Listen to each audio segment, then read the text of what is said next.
The HOA thought they had all the power. They blocked a man at the gate of his own mansion, smirking as they told him he didn't belong. But within minutes they realized their mistake, because this wasn't just any man. He had a special ops crew standing by, and when they arrived, the entire HOA was left trembling.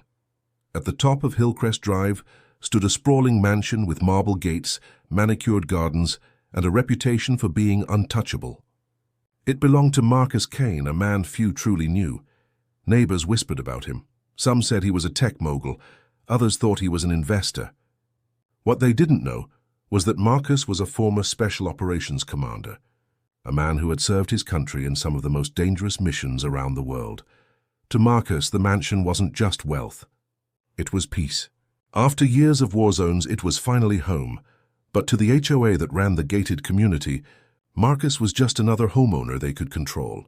The HOA was led by Howard Green, a man whose ego was larger than his authority.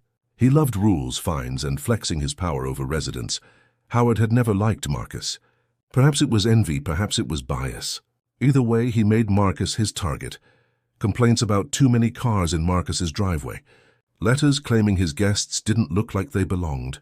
Fines for trivial things like the color of his front gate. Marcus ignored most of it.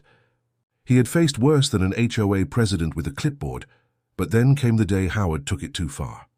One evening, Marcus returned from a charity gala.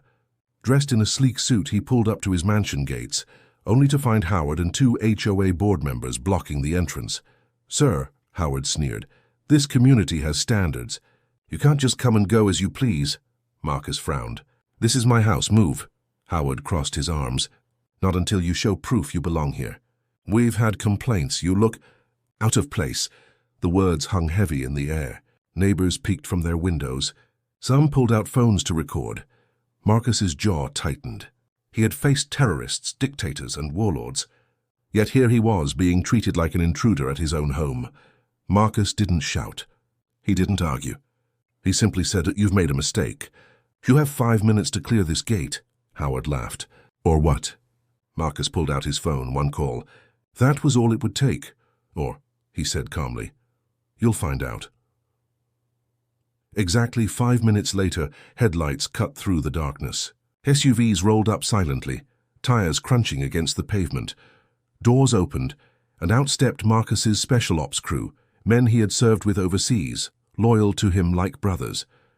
Built, disciplined, and carrying themselves with a presence that silenced the entire street.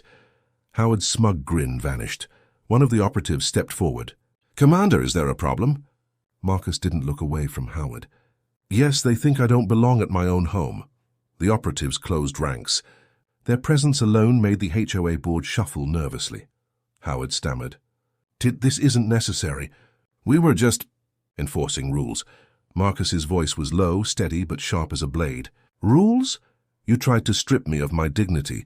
You tried to block me from my own property. That's not rules, that's harassment." One of the operatives pulled out a tablet showing body cam footage of the confrontation. Marcus had planned ahead. His security system had captured everything. Within minutes, lawyers were on the phone. "This," Marcus said, "ends tonight." By the next week, the HOA was in shambles. The board faced lawsuits for discrimination and harassment. Howard was forced to resign in disgrace. The footage of the incident went viral in the community, neighbors horrified by how far their HOA had gone. And Marcus, he didn't seek revenge. He simply restored his peace. But the message was clear. He was not a man to be pushed around. The mansion gates reopened, this time without resistance. Neighbors who once whispered now waved. Some even apologized. Marcus stood on his balcony one evening, watching his children play in the yard, his special ops brothers visiting like family. He had fought wars abroad, but this battle at home had reminded him of something deeper. Sometimes the fight for respect isn't overseas, it's right in your own backyard. Power built on arrogance always collapses. The HOA thought they could humiliate one man with rules and intimidation. But they forgot. True power doesn't come from control. It comes from honor, loyalty, and the people who stand with you. And when Marcus's special ops crew showed up, the HOA learned a lesson they'd never forget. Never underestimate the man you're trying to block.